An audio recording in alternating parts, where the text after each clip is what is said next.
یہ کہانی شروع ہوتی ہے ایک جنگجو بادشاہ سے جو تیمور کی نسل سے تھا اور چنگیز خان کے خون کا وارث تھا۔ ظہیر الدین محمد بابر وہ فرگانہ کا ایک چھوٹا سا حکمران تھا جس کا خواب ہندوستان کو فتح کرنا تھا۔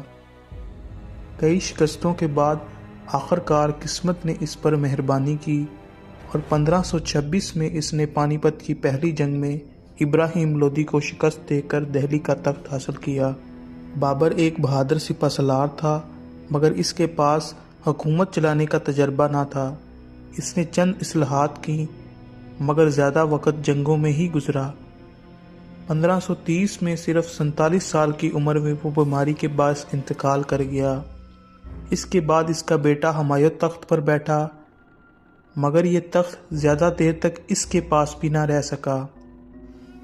ہمایوں نے ایک کمزور سلطنت وراثت میں پائی۔ 1540 میں شیر شاہ سوری نے اسے شکست دے کر ہندوستان سے بے دخل کر دیا۔ ہمایوں کی 15 سالہ جلا وطنی کا دور بے بسی کا دور تھا۔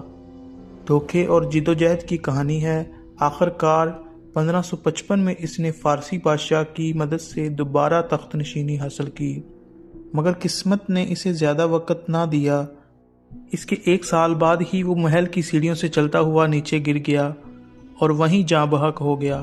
اب تخت پر ایک کم عمر مگر تاریخ کا سب سے بڑا مغل بادشاہ بیٹھنے والا تھا، ہندوستان کا عظیم الشان شہنشاہ جلال الدین محمد اکبر۔ اکبر نے اپنے اقتدار کے پہلے دن سے ہی ثابت کر دیا کہ وہ صرف نام کا بادشاہ نہیں بلکہ ہندوستان کا حقیقی حکمران ہے۔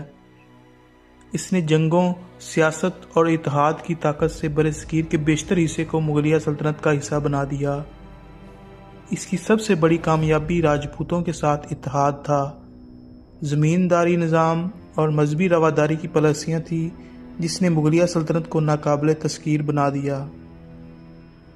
اکبر نے ایک ہندو بیگم جودھا بائی سے شادی بھی کی تھی جس کے بعد اسی کے بیٹے کو اگلا بادشاہ بنایا گیا۔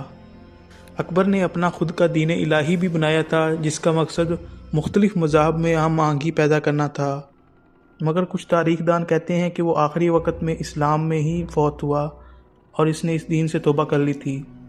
1605 میں اکبر کی وفات ہوئی اور تخت اس کے بیٹے جہانگیر کو ملا جو اس کی ہندو بیوی کے بطن سے تھا۔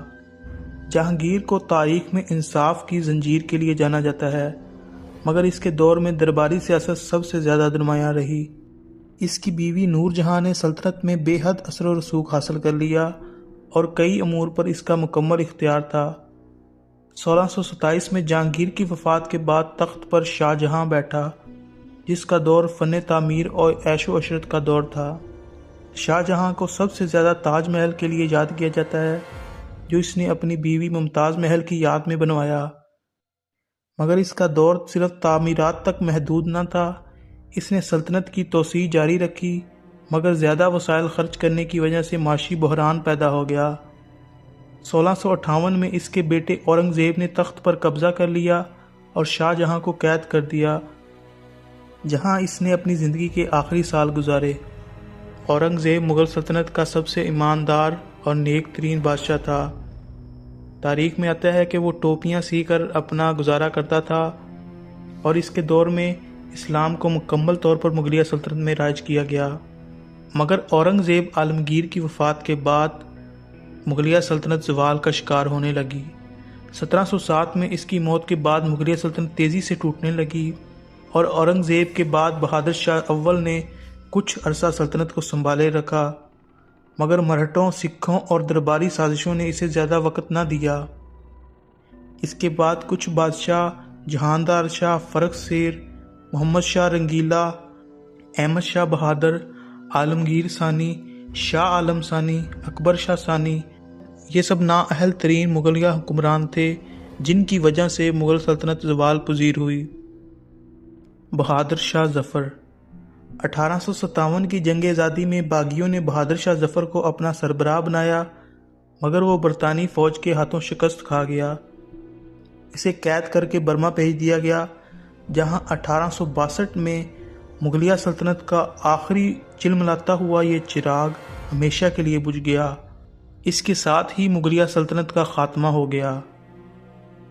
مغلیہ سلطنت کی کہانی طاقت، حکمت، جنگ، سازش اور زوال کی داستان ہے۔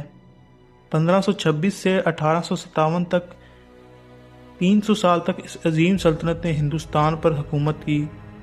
آج بھی تاج محل، لال قلعہ، شاہی قلعہ لاہور اور دیگر مغل یادگاریں اس ماضی کی یاد دلاتی ہیں، مگر مغل بادشاہ صرف تاریخ کے اوراق میں زندہ ہیں۔